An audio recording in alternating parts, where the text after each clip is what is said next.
Welcome, everyone. Glad you made it to Thursday afternoon. It's my first GDC since 2015, so I'm really excited to be here to talk to you about some of the things that we've been working on since then at Magic Leap, and how some of those things will hopefully be of help to you working in these new VR, AR, MR, XR formats. How many of you have shipped something on one of these platforms? Okay, cool. How many of you are working on one currently? All right, and maybe just interested in the space? Okay, so everyone here? Awesome. So a little about myself. My name is Dave Shumway. I'm the lead audio composer and sound designer at Magic Leap Studios, which is the first party shop inside Magic Leap. I joined in late 2014 and pretty much felt like this on day one and most days since. But that's sort of why I joined Magic Leap, was to peer into the unknown and hopefully figure it out before I hit the ground. Earlier that year in 2014, when I started at Magic Leap, I had played some work here at GDC at the Gang Demo Derby and ran into George Sanger, who's an industry legend, but unbeknownst to me was about to become the audio director at Magic Leap. We had breakfast at Denny's, like you do when you're at GDC. And over the next few weeks and months, we built this relationship, and he would drop these cryptic hints about what he was doing next. By December of 2014, he'd brought me on, and we started to build out the team that we have now, which looks like this. Now, most of them are back in sweaty South Florida, so we'll give them a salute. But we have a great team of composers, sound designers, audio programmers, tech sound folk, and we're all banding together to figure out what this new space feels like. To lay a little bit of groundwork for what we're going to be talking about, we use this image a lot at Magic Leap to distinguish the differences between VR, AR, and MR. So as you see on the left, working in VR allows us to completely control the environment that the user inhabits. AR enhances that by overlaying digital content. And then MR, mixed reality or spatial computing, depending on who you ask, allows that content that you create to interact with your world in a meaningful way. The experiments that we've done at Magic Leap span across this spectrum, and again, will hopefully apply to what each of you are working on now.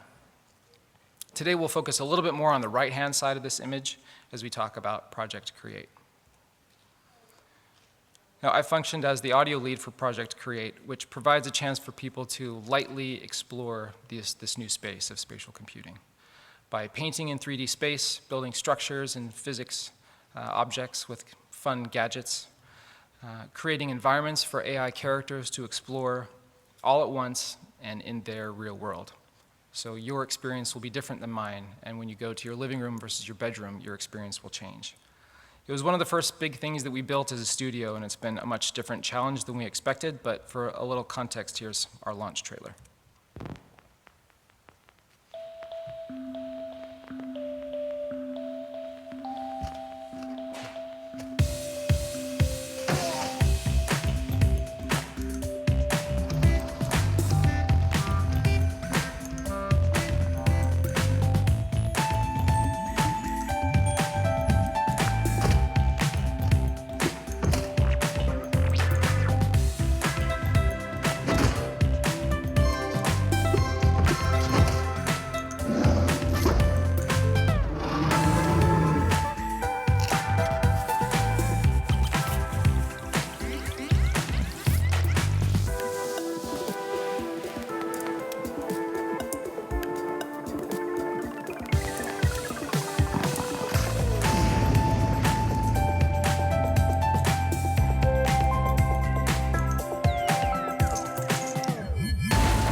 All right, so that's to Create. It's this lighthearted, whimsical first glimpse into what mixed reality is, and it kind of had two main goals as we were starting development on the project itself.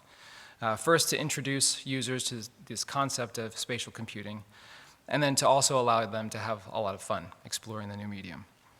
So to that end, there were a handful of design pillars. This is not only an audio talk, but a design-focused talk as well. And these were the design pillars. First, that it needed to be comfortable. We wanted as many people as possible to be able to operate and interact with the experience. We wanted it to feel intuitive so that people could effortlessly understand how they could interact with these new virtual objects. It should feel authentic. The virtual objects should fulfill a user's expectations by reacting to their inputs and their world. It should feel safe to explore by minimizing failure states that are traditionally associated with games and making this more like an experience. We could encourage experimentation and discovery. And immersive, and this is a little bit different than VR. Rather than transporting you somewhere else, we want to make you believe that this virtual content exists in your space and combines with it. All right, so armed with the learnings that our team has gathered since early 2015, I guess, as we started to build the team, I wanted to highlight the 3 things that we did to uphold Create's design pillars from an audio perspective. All right, so first, this idea of designing for a worn experience.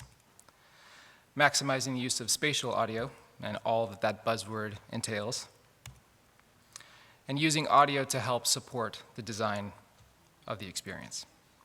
So a lot of the things that we cover today might not be new. In fact, I'm sure that a lot of them I have already incorporated into your own projects. But they're definitely the things that we felt are most important when transitioning into this new space. And the context of what this space feels like is important. So my goal for today is to show as much detail as I can in the time that we have about how we did that in the context of Project Create. All right, so key principle number 1, design for a wearable experience. Now, people have been designing and experiencing content on a screen for decades, and we've got a lot of things figured out.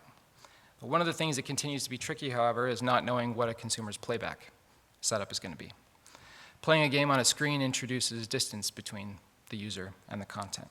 Most of my game playing personally only happens when my kids are in bed, so it's late at night, the volume is low, or I'm using headphones. Hopefully most users get, which is a real shame because we put so much care into this craft, and then I'm just listening to it on really, really low speakers late at night. Hopefully most users get to experience this in a more full-featured way, maybe even in a great sounding surround environment. And we can plan for all of those outcomes, but we'll never know exactly which way a user will end up hearing our stuff. All right, but as we move away from 2D screens into the wearable space, we find that headsets are increasingly incorporating built-in audio into their hardware designs. In fact, just yesterday, Oculus announced the Rift S, which has sort of the same path as the Quest, which you see on the right of the slide. And this is something that I remember George Sanger preaching early and often at Magic Leap, that we would have no silent experiences when using our hardware. Our old demo station at the time was essentially just some optics bolted to a desk that you could look through. And George had zip-tied speakers on either side so that as soon as you looked in, you would be in an optimal position audio-wise. And even if no audio was playing, it was this psychological effect of linking these 2 senses together inseparably with zip ties. And as we look at the current generation of mixed reality devices, I know that that's the HoloLens 1, but I couldn't find a HoloLens 2 image that was as illustrative. But you see where the audio comes from in both of these instances. So outside of users selecting their own headphones to bring to the party, we can know exact playback specifications of every platform we target, whether it's Magic Leap or whether it's HoloLens or whether it's Oculus or Vive, and so on. And that's a huge win for audio developers. But it adds this increased level of responsibility to make sure that the sound design, the music, the implementation perfectly complements the experience.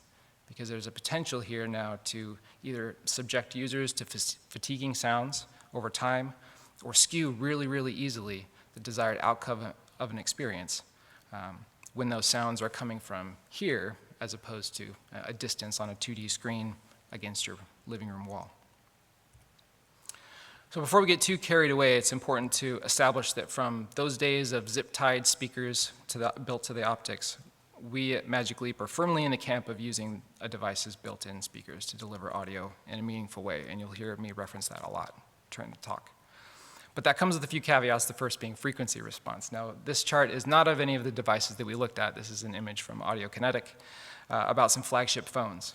But the principle is the same, that as you see moving from right to left, once you get to about 1K, you start to drop off in a pretty significant way. But for anyone that's worked on a mobile title, that's not news. But when you combine that small speaker form factor with the way that our ears perceive sound and how we hear things at higher frequencies better than we do at lower frequencies, or at least when played back at the same volume, this becomes a little more complicated. It's sort of a feeling of subtractive EQ. When you lose one frequency, the others feel a little bit more pronounced, even if you haven't done anything at all.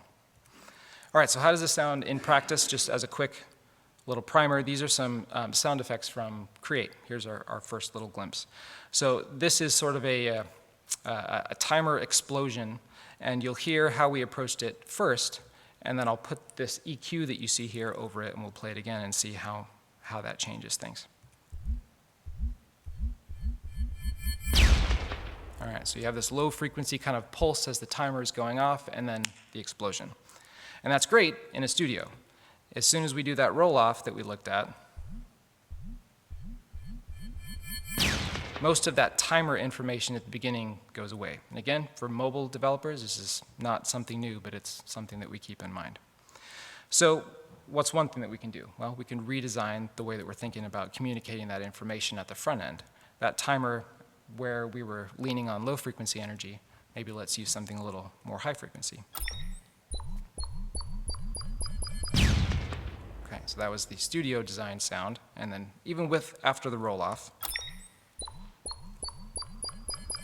it still reads. So just getting that out of the way. It's not optimal, but we'll come back to it. At this point, you may be thinking, cool story, it's just a bigger mobile device. I want full range speakers, 12-inch subs, the whole 9 yards. I like making my console games on my surround system. And during much of our early development on Create and other prototypes, we'd often demo in rooms with surround sound systems. So larger groups could give feedback at once, and because the on-device audio hardware was still in flux. And this approach definitely had its strengths and will still be used, especially in location-based experiences. But when we were eventually able to move to an on-device playback exclusively, we were surprised at how much more personal and accurate a user's experience became. Even if they weren't feeling the impact of a subwoofer, they could more precisely localize where those sounds were coming from. But if we need the playback to be local to the user for accuracy, and we want low frequencies, well, we can just put one of those cards at the front of our experience, instructing users to wear headphones, like mobile apps do. Maybe, but maybe not. For those that may not have heard of it, Tonandi is Magic Leap's collaboration with the Icelandic rock band Sigur Rós. And it's a uniquely personal experience that combines the sounds of the band with some otherworldly visuals that are controlled by your gestures. When we first showed Tonandi to the press, the design team asked the audio team to choose a headphone to pair with the demo. So we gathered a handful of the highest end earbuds we could find and ran through the experience one at a time to make our selection. And having made that selection, we decided to go through one last time using the built-in speakers on the device. Now, obviously, scientifically, as we just saw, there's going to be low frequency information that did not come through those smaller speakers. And yet, the only reaction that the team had was, that's how we should do the demo. And we emailed the team and we said, here's the headphones that we think are best of the ones that we selected, but you should use the on-device speakers, knowing full well that there was some low frequency energy that wasn't going to be there. One of the most powerful things about mixed reality is how it allows the user's visuals to remain mostly unoccluded. And despite the less than full range nature of the built-in speakers on these devices, there's magic in leaving a user's ears unoccluded as well. And it's just this incredibly compelling piece of data that we didn't expect as a team. That said, there will definitely be scenarios where you'll want to anticipate and maybe even encourage your users to wear headphones. And our friends at Sennheiser have recently released a set of earbuds that employ outward-facing microphones to pass through the audio of your environment and blend it together with the virtual content that you're hearing. So their term for this is transparent hearing, and it's an interesting option as you design for wearable audio. Another thing to consider when especially if you're using the kind of open ear on-device speakers is that you'll be completing with your user's ambient noise floor, which again can be a pro and a con. There's volume that you may have to work around, but if you can design and mix your sounds to blend with that space and not mask it, there's a force multiplier for immersion that can happen. So during development of Create, we'd intentionally mix in a lot of different rooms, in a lot of different spaces, and with a lot of different groups of people, and try and stimulate conversations between people in the room and people on device. And then if the user that was wearing the device couldn't either hear us talking to them or started speaking in elevated tones, like when you're wearing headphones and someone's talking to you, that was our cue that maybe the mix was too loud or perhaps too busy. And again, as a worn device, lots of sound at close proximity to a user's ears can get fatiguing really, really quickly, calling back to that core design tenet of Create to be comfortable and safe for its users. Okay, so taking these concepts into account, we found that you might actually, and we did on Create, get more mileage out of simpler sounds that can communicate clearly without masking or being masked. Using sounds that are less processed might read more successfully, especially when you're asking the user to believe that they are truly existing in your space. Some of the biggest wins in Create came from the simplest sounds, like the drop of a bouncy ball or a domino toppling over. I'm going to play some footage that's more or less sound design focused, so just as an FYI, I've turned off the music so it's a little more illustrative, although I don't necessarily know how it's going to read in a big echoey room, but we'll give it a shot. So here's an example of some domino interactions in Create.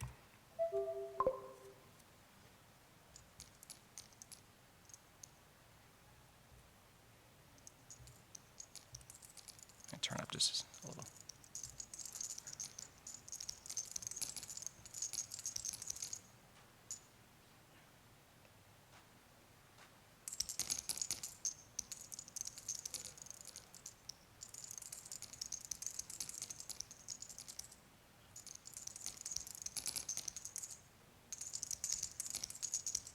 All right, so there's nothing fancy about that. And that's not to say that we shouldn't add detail and sonic interest to the sounds that we're creating, just to do it in layers. At a distance, a sound can be relatively nondescript, but have additional layers that reveal themselves on closer examination. Not only does this help to maintain a cleaner mix, but it meets a user's expectations and sort of encourages them to explore their space, get a little closer and personal with their content. We found that you won't necessarily know this intuitively in your studio. You won't know how much is too much. But as soon as you put your sounds in the experience and you wear it on device, you'll know. So getting your sounds in early will dictate what sounds are enough to carry the weight and what layers you should bake into that beautiful cake. So here's an example of that.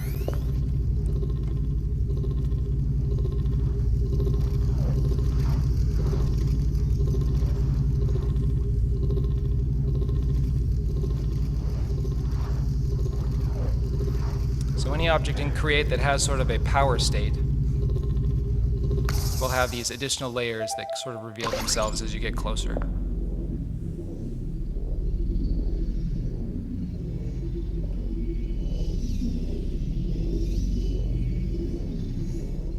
And we do this all the time in games, but this was something that was meaningful to us, that as soon as it wasn't there, you noticed, and it became very, very apparent.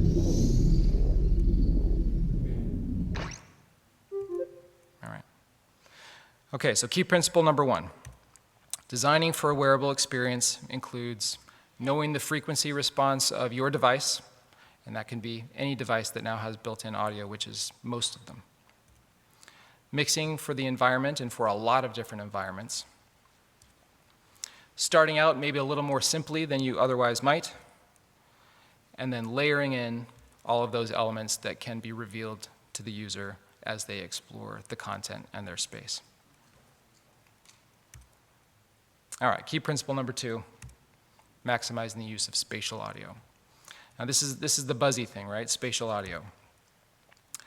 This is an image that we use at Magic Leap to help describe what spatial audio means, but it's a simplification because it doesn't take into account necessarily any of the stuff that we've already talked about.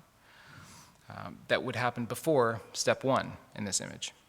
But assuming that that part is done, we'll go ahead and attach the sound to play back at an object's position in 3D space, employ a spatialization algorithm of some kind in order to make sure that the position feels right. Otherwise, we'll just get panning from left to right and a little bit of volume adjustment based on distance, but nothing above or below, in front or behind, and much less compelling left, right, and distance information.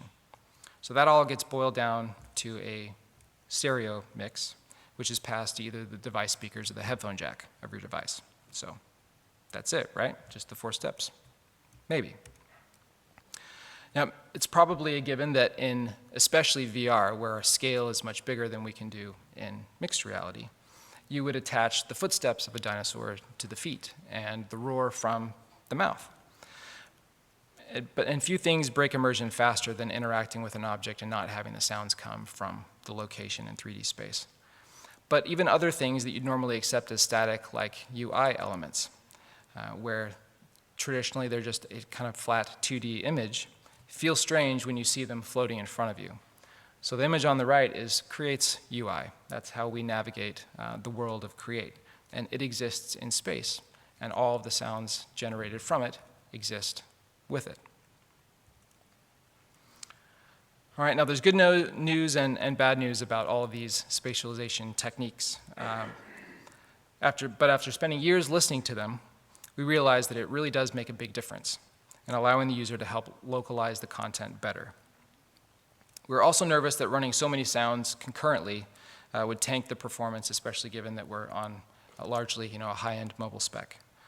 But that ended up just fine as well.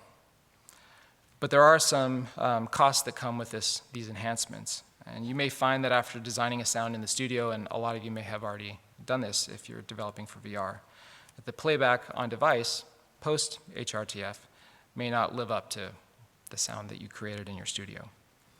So you may get sort of a duller transient response or some weird EQ smearing across the frequency spectrum. And in theory, this is happening because they're trying to approximate this filter to all sizes and shapes of heads and ears, and we all have different sized shape, ears and heads. So once we're able to personalize that filter, some of this might go away. But until then, you're probably going to need to revisit your sounds a lot on device, post-HRTF, to make sure that they're still reading the way that you want to. Some of the trickier things in Create included things like wind and waterfalls and impacts and required lots of source variations. And I'd love to demo kind of an A-B comparison in here, but we tried it at home with our team in a big room with big speakers, and it just doesn't read, but I can give some demos afterwards. All right, there's also this limitation of mono. A lot of times when we're working on console titles, we'll design things to have width and depth with stereo.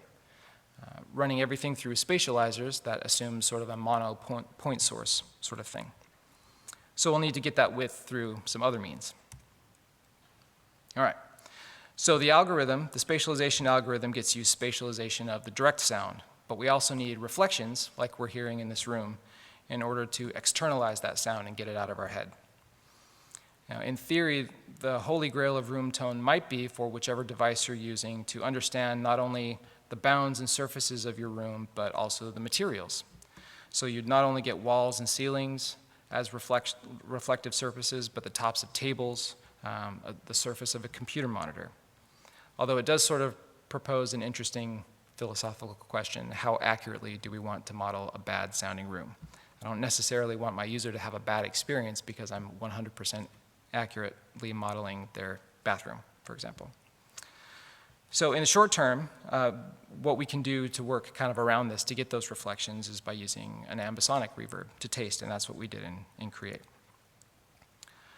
So this is the plugin in Wwise that we used, which is a Wwise Roomverb as a third-order ambisonic reverb. And I'll play some samples here, which, again, may not read in a big echoey room, but we'll see. And it's just a little. It's not a lot of reverb. And in fact, the preset there is labeled room medium high absorption. So it's a very tight sounding space. But it was just enough to make it feel like the sound was coming from, let's say, here instead of here, right at your ears. All right, so some examples. The first one is a bouncy ball dropping.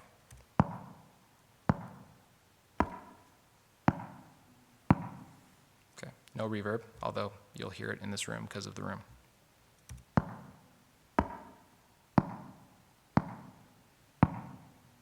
Did that sound any different at all to you guys in here? Yes. Okay. If it didn't, that's okay, because this is a big room. But here's the next example. This is a cardboard box object from Create dropping. So no verb.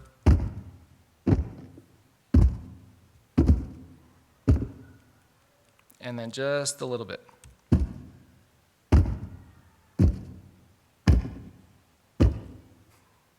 All right.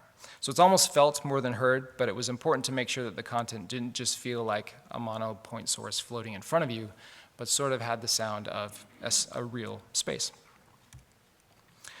This is the preset and the settings for the music reverb that we used, which was also a third-order ambisonic wise room verb. But it was a, let's see, hull medium dark, so had a little bit more kind of a musical quality to it.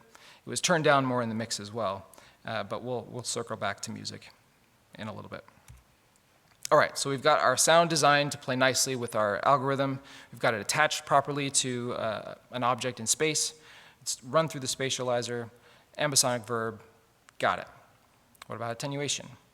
So what we know about, again, the way that we hear sound in the world, and this is kind of a recurring theme in this talk, is that as we double our distance away from a source, we perceive about a 6 dB drop in volume and intensity. So that's where we started.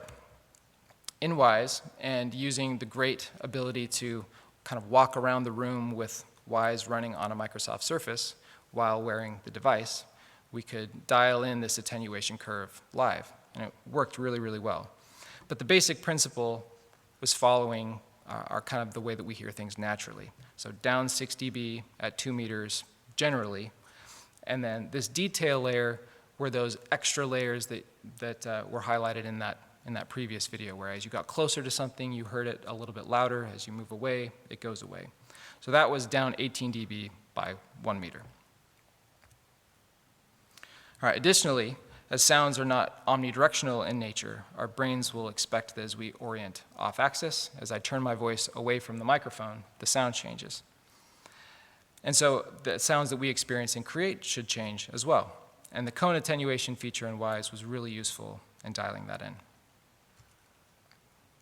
Real and virtual objects should also apply some element of occlusion to the extent that your experience allows. We're using a simplified version in Create, with Wwise driving a low-pass filter and a little bit of a volume duck as a raycast from the listener position comes in contact with another object in Unity. So as there's a sound here and I pass something else in front of it, as you'll see in a moment, this occlusion kicks in. And again, not a new thing, but if you don't have it, it will feel very wrong. Yeah, so here's what this looks like in Create. Grab my rock block, and just a little bit of filtering.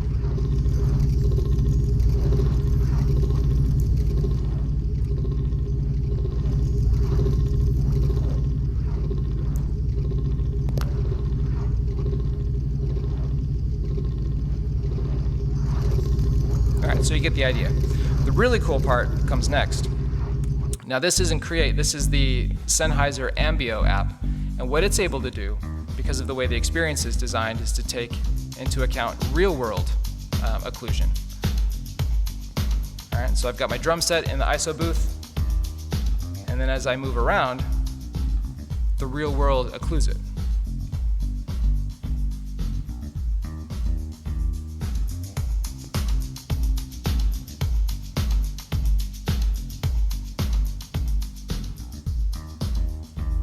Which is pretty cool.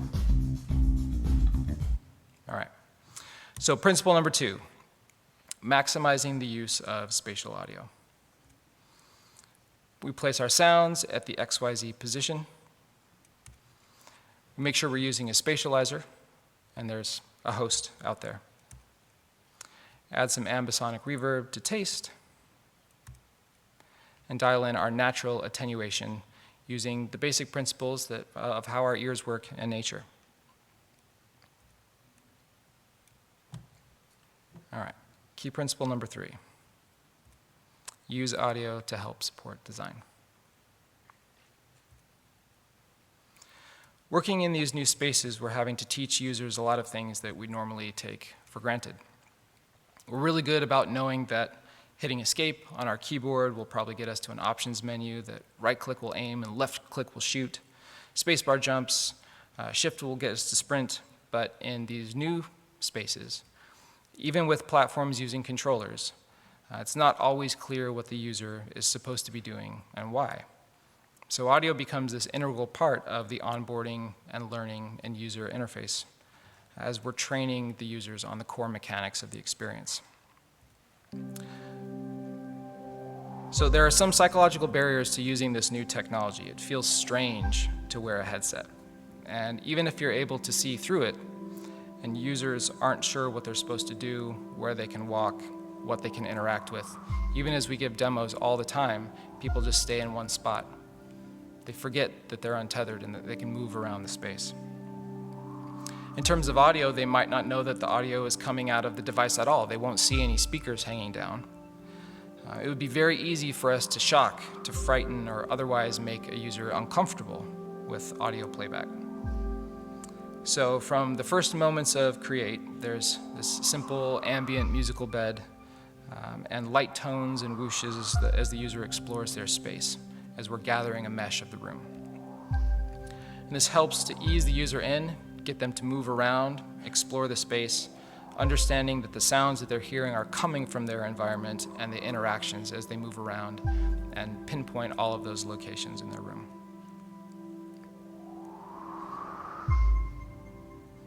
And this was so effective that when we launched the device last year, the reviews of the device in general referred to Create's onboarding as kind of the system onboarding. So that kind of spoke to the whole entire platform in terms of easing a user in using audio. Along with the potential awkwardness of wearing these newfangled headsets, the field of view that visual content can be displayed on will always be constrained. If you were playing on a screen, you wouldn't necessarily expect to hear much that isn't currently being displayed. However, as soon as you're wearing a device, you expect your content to persist, even if you're not looking at it. And Create objects can exist anywhere in your room and behave in a variety of emergent ways that you don't expect. So using audio effectively allows us to clue in users to these moments of surprise and delight and help sell the magic of the content truly being a part of your space. So in this next clip, we're using one of our world brushes in Create to paint sort of a forest of trees and waterfalls and birds around a user's space. And this, like most of these demos, is a lot more compelling when you're wearing the device, but what you'll hear is that beyond what the user is looking at, you'll still hear remnants of those things that are outside the frame, so that it connects the user and grounds it to the space.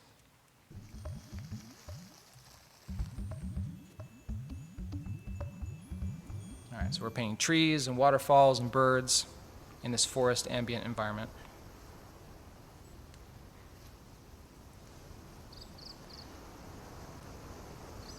As we look at the waterfall, it kind of comes into focus. And as we walk away, you can still hear it. It's still there.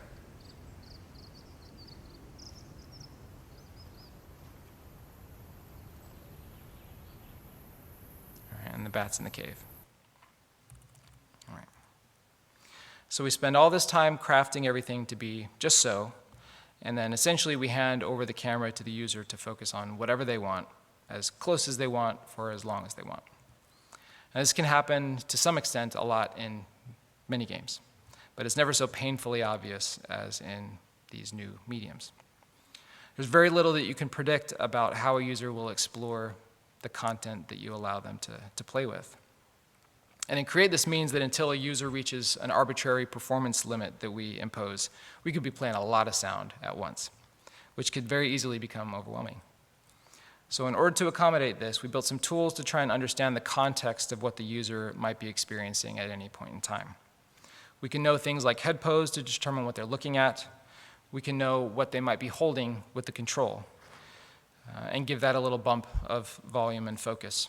Or maybe highlight something interesting that's happening around the periphery, even if it's out of frame. We can keep track of how many instances of a particular object are in the scene and globally clamp them down a little bit. A squadron of knights or a fleet of UFOs, once they hit a minimum or a maximum number of instances, we can drive that dynamically. And these elements, again, are not new, but crucial to maintaining a quality mix when you have no control over the traditional frame of a traditional game. All right.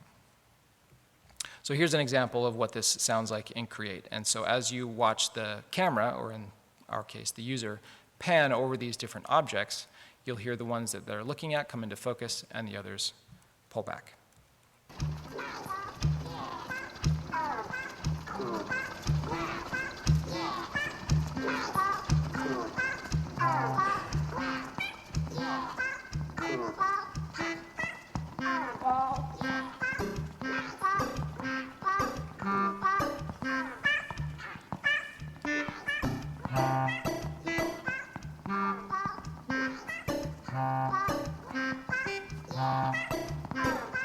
It's silly, right? It's silly, but it's fun.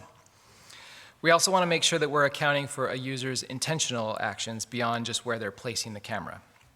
This means making your content as reactive as possible to the physical space that they occupy and any inputs you might be giving to the user. So simple things like tying volume playback to collision velocity as I'm dropping objects or throwing them across the room, or pitch to size of objects as I'm stacking things together and making them bigger and weightier with more mass, allows you to hit those expectations in a meaningful way. Allowing a simple thruster loop to continue to pitch itself up in concert with an object's elevation, which could vary widely if you're playing in here versus your bedroom at home, creates this unique audio scenario that will only happen in that environment. Using the control to hit a music block that you saw in that last one and Create allows us to tap into the speed of the control and vary playback accordingly, and users can play those kind of like an instrument. And it's very simple. These are not complicated things, again, but if it's not there, you notice so much more dramatically in this space than in a traditional format.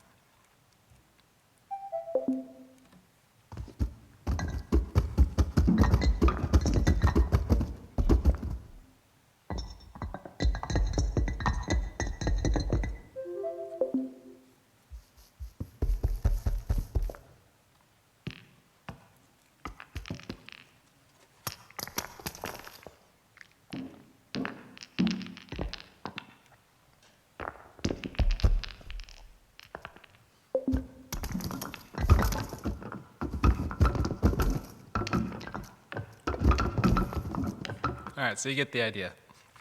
All of these endless possibilities that a user could do, we have to predict for, because if it doesn't match that expectation, all of a sudden I don't believe I have silly little dice blocks on my floor when before I did. All right, let's talk about music for a little bit, because this factored largely into our design decisions that we made. And it was sort of a polarizing subject as we tried to align with what the Create experience was kind of trending to be, as opposed to maybe some of our thoughts as entrepreneuring, interactive musicians. Our ears are very attuned to traditional instruments, to the point that lots of VR and AR experiences just play back music in stereo to avoid degrading that musical palette that's been carefully created. And even though music might not be present in the same space as the rest of your sound design, it's totally plausible to assume that your user will accept that the sound back is just playing back in a traditional sense. We've done a variety of experiments in-house to suggest that how you approach music will vary based on your experience and that design, but that it should be a point of early conversation with your music team. For Create, we ended up creating front and rear pairs of each track and positioning them sort of in a quad layout in Wwise, with each object being sent through a spatializer and then through the ambisonic reverb that we looked at earlier. So you sort of have this spherical musical bubble following the user around the room. And the sound appears to sound like it's coming from the same space as the objects that you're playing with. And this is another one of those things that I can't unfortunately demo, but it had a great effect of extending the music out into a user's play space instead of being stuck to their head. Okay, but what about dynamic music? What can we do? In Create, there's 5 main categories. There's art and construction and gadgets and characters and worlds. So let's make maybe 5 layers and tie those to when each piece comes out. New category, new layer. Let's see. Now, this is some very old footage and early experimentation, but here's what that looked like.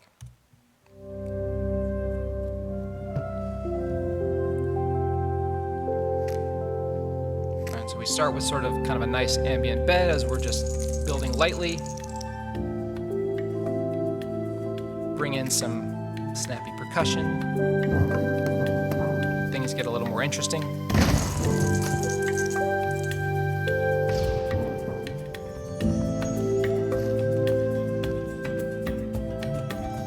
And more of a sweeping piece as I introduce the environment.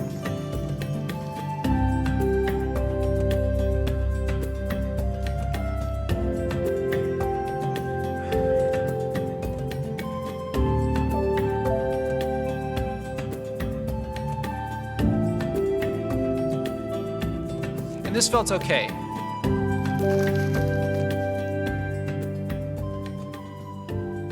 But maybe a little on the nose. Just because I was playing with some dominoes, that didn't necessarily mean that I wanted to get busy with the percussion. And we also noticed that as the scene fills up, as I add more layers from the different categories, the music gets busier, but so too does the soundscape from all of those objects that are brought into the scene that are also playing sound. And there was this nice emotional release when you would clear the scene and erase everything, but it almost came across more as like, oh, relief, okay, there's no, sound isn't playing anymore, thank goodness. And we needed to make the user feel comfortable exploring, and this wasn't doing it. So we thought, well, there's a lot of interesting characters in Create, we could try and use those. Maybe the main instrumentation doesn't change, but we attach perhaps a small piece of unique instrumentation per character.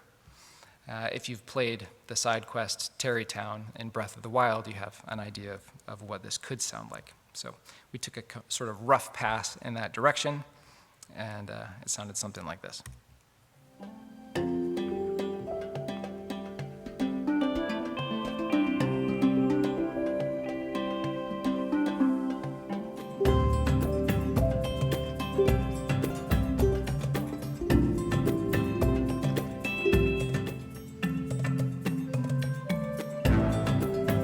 That's the Goron, right, from Zelda?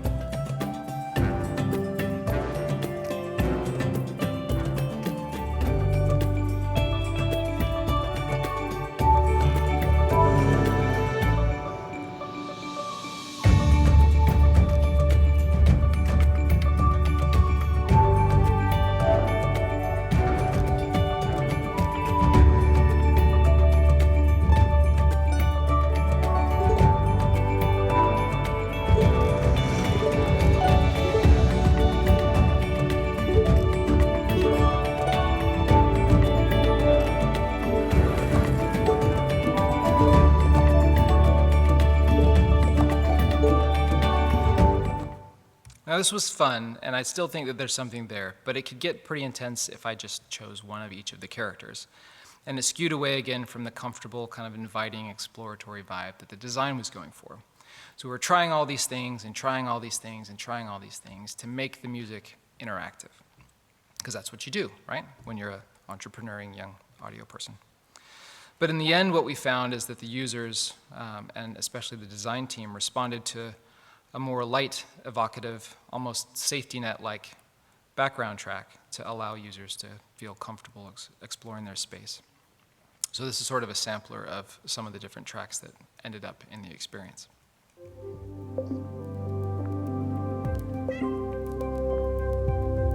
Along with some sound design now for context.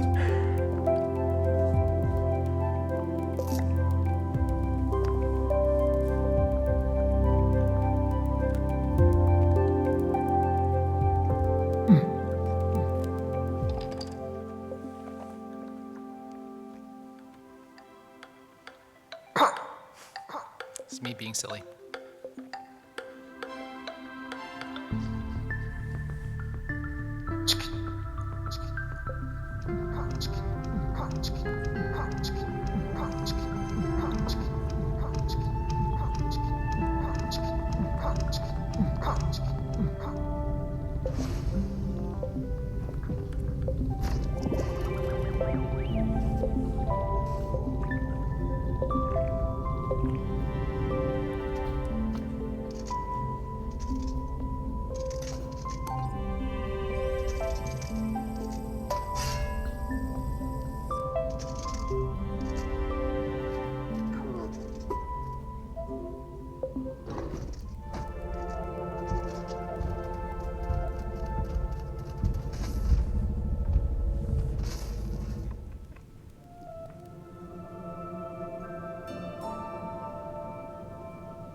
All right, so it was feeling pretty good.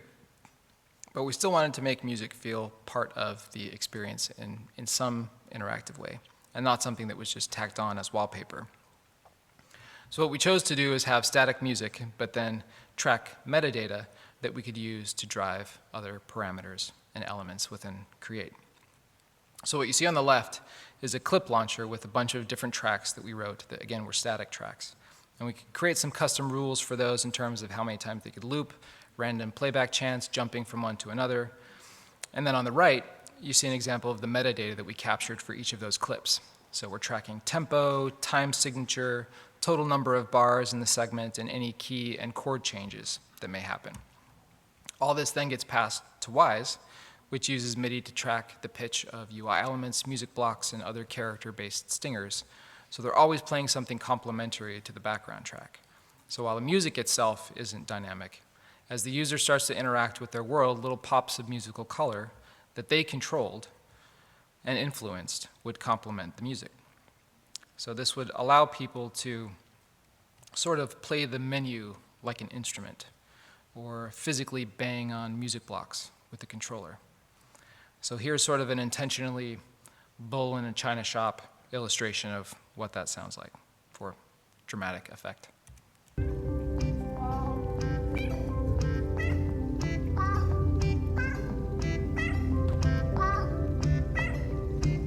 the key changes, the note buckets that get played back will change as well.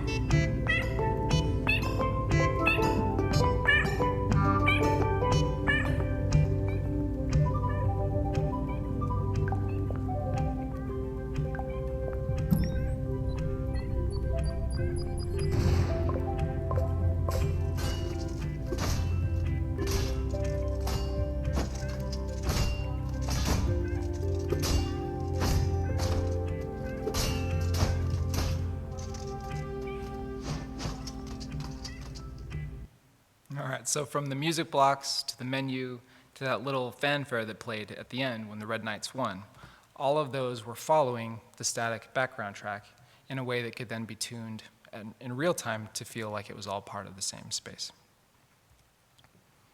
All right, so our key principle number 3, using audio to help support the design.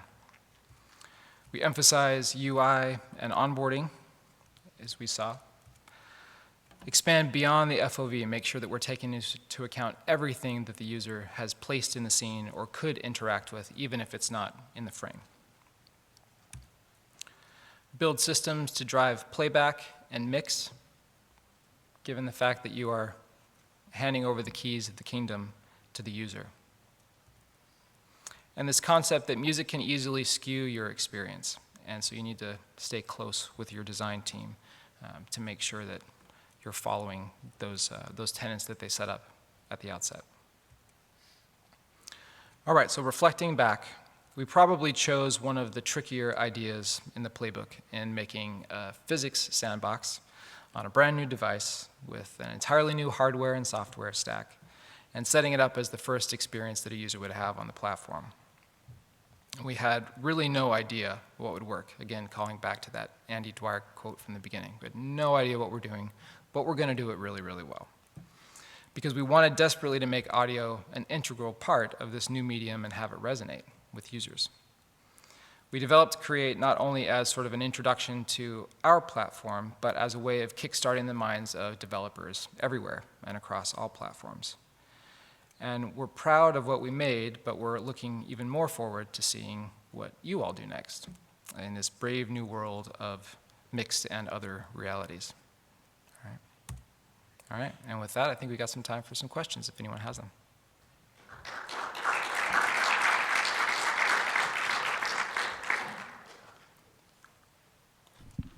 thanks so much for sharing. Yeah.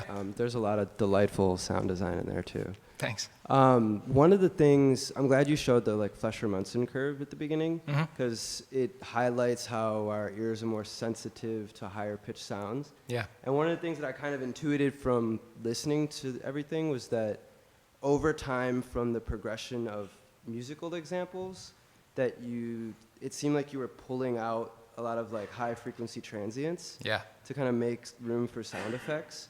Could you maybe speak a little more to that, the EQing of things, and maybe some of the dynamics processing considerations? Yeah, sure. Yeah, so the question was, or kind of an observation, that as we progressed through the musical journey, we got maybe a little bit less focused on the higher frequencies and hung out in more of the low frequency range. And yeah, I think that kind of happened maybe for two reasons. One, I think the instrumentation was just less busy in general, so there was a lot less motion and a lot more kind of pad sweepy stuff. But also that we went sort of intentionally away from acoustic instruments that would have harsher transients and more into an electroacoustic kind of vibe. And so I think it was probably more a design choice than a conscious understanding of the Fleischer-Munson curve, but it had a cool, happy accident, I guess. Yeah, I don't know that we necessarily did that by design, but I'm glad that it came off that way for sure.